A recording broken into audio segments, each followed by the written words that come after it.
Presidente Reu afirma seu esforço a concluir o documento no tal óssima manutenção do avião GSM.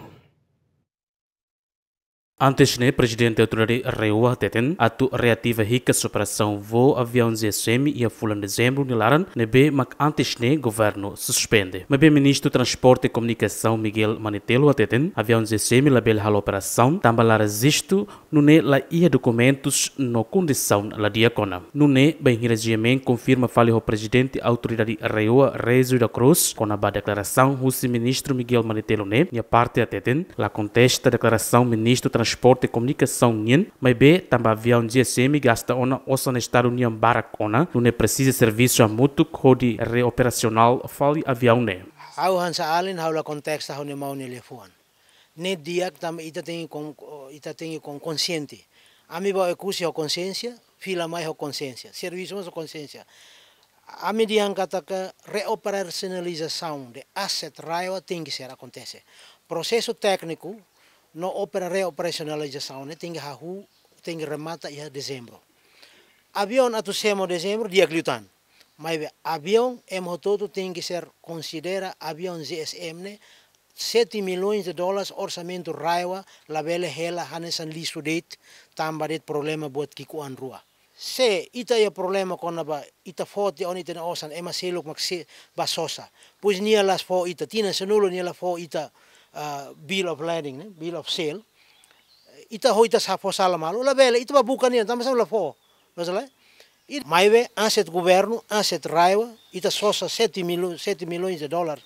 La bele sai fali sasan be dorok ia fatin ida. Ne moralmente ami hauan sa PA satan hau ulu ka involve mos ya assinatori para tus approva la lais avione hau hare la bel hauan sa me kusian hau la koi hare hau ni avione hela hena.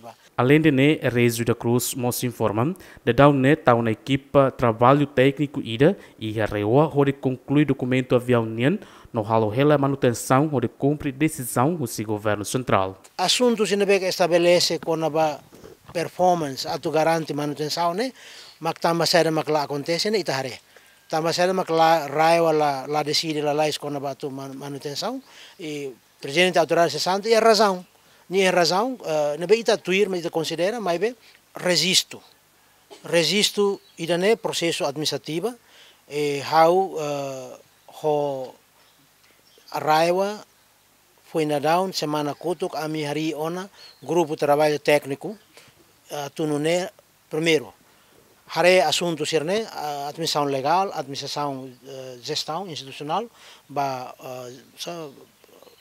avião né atune bele la atuir ho tempo período curto to dezembro tem que ser processo administrativo tem que remata tamba saída maka raiwa tinan koto la cumpre né e razão e how lo que a razão né how hare katakne prudência. Avião GSM governo Timor-Leste sosa retinan rihun rua sanura sentolo, o montante tocon hito racing, nação Canadá, mas be despesa ho receita la balanço desde tinan rihun rua sanura son lima, to tinan rihun rua ronura sinhat, também governo decide suspende voo avião GSM e início mandato ex-presidente Reua Rosero Lobato. Lamberto da Silva, Gemen.